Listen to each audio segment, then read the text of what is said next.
네, 안녕하세요. 무엇이든 물어보세요. 로우캐스트의 박지훈. 김지혜 변호사입니다. 네, 요즘에 투자 목적이든 혹은 실거주 목적이든 아파트 매매를 많이 하시는 것 같아요. 그런데 이제 아파트를 보러 갔을 때 공인중개사에서 일단은 이 대기자가 너무 많으니까 가계약금부터 걸고 그다음에 한번 보러 가시자.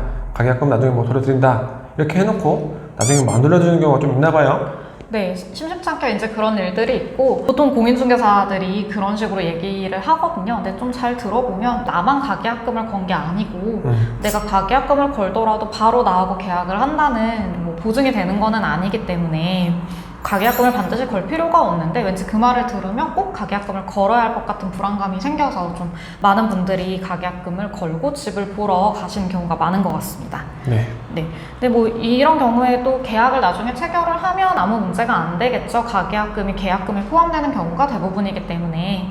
근데 문제가 되는 거는 집을 봤는데 마음에 들지 않아서 가계약금을 돌려받고 싶다 이렇게 얘기를 했는데 집주인이 가계약금 돌려줄 수 없다 집을 봤기 때문에 이렇게 얘기하는 경우에는 문제가 되는 경우가 많이 있습니다. 그래서 이런 것들로 상담을 많이 요청을 하시고 있죠. 네.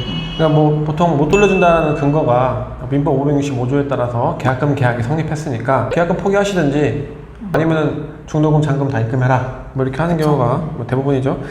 근데 실제로 가계약금을 되돌려받을 수 없느냐? 사실 그건 아닙니다. 법률적으로는 가계약금인 경우에도 본 계약, 매매 계약을 성립할 의사가 있었다. 그 여부에 따라서 이제 계약금 계약이 성립했는지 안 했는지 여부를 따지는데 이게 이제 이렇게 말씀드리면 조금 어려우시니까 예를 좀 들어드리자면 만약에 아파트를 보시려고 갔어요. 근데 그 공인중개사가 일단 가계약금 걸어라.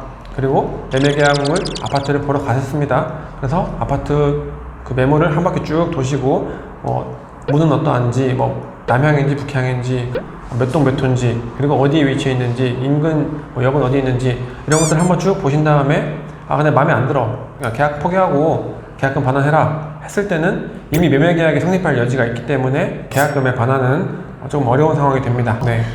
이게 가계약금이라고 하더라도 언제나 반환을 청구할 수 없는 것은 아니고 대법원에서는 매매계약 성립의 기준을 정해놓고 있는데 그 태도를 보면 매매 목적물 또는 매매 대금, 중도금의 지급 방법과 같이 매매계약의 주요 부분에 대한 합의가 있는지 여부를 기준으로 계약의 성립 여부를 판단을 하고 있습니다.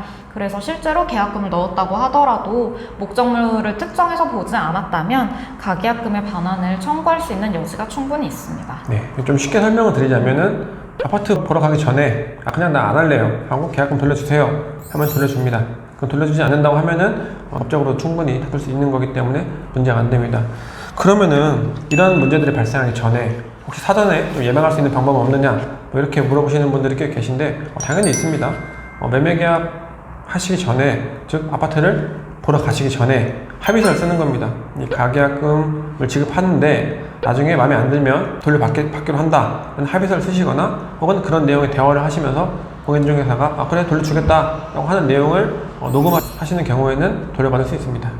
네, 민법 제565조는 당사자의 약정에 의해서 배제할 수 있는 조항이기 때문에 미리 반환에 관한 합의서를 작성해 두시거나 말로 약속하셨어도 녹음해서 증거가 남아있다라고 한다면 반환 청구가 충분히 가능합니다. 이게 많이 악용이 되는 경우가 가계약금을 진짜 물건을 보여주는 값 정도로 해서 5만 원, 10만 원 이렇게 가계약금을 걸고 소액이니까 재판으로 가기 힘들 거라고 예상을 해서 가계약금을 돌려주지 않겠다 이렇게 주장하는 경우가 실제로 많이 있거든요. 맞습니다. 예, 그런 경우에는 이런 증거를 만들어 두셨다가 제시를 해서 계약금을 돌려달라고 얘기하실 수 있습니다. 네, 좀 비슷한 사례를 좀 많이 상담받는데 뭐냐면 나는 집을 팔려고 내놨는데 이게 갑자기 가격이 너무 뛰어서 팔고 싶지 않다. 진짜 이런 경우 있죠. 근데 계약금도 돌려주고 싶지 않다. 이런 분들이 계세요. 법적으로는 어떻게 할 수 없느냐 이런 문의를 주시는 분들이 계신데 거기에 대해서 저희가 간단하게 영상을 올려드리도록 하겠습니다. 네, 그러면 다음 시간에는 계약금을 받았는데 매도인 입장에서 계약 해지를 하고 계약금은 돌려주고 싶지 않다라고 하는 경우에는 어떻게 해야 하는가, 또는 매수인 입장에서 계약금을 줬기 때문에 나는 이 계약을 유지하고 싶다라고 할 때는 어떤 방법이 있는가에 대해서 영상을 올려드리도록 하겠습니다.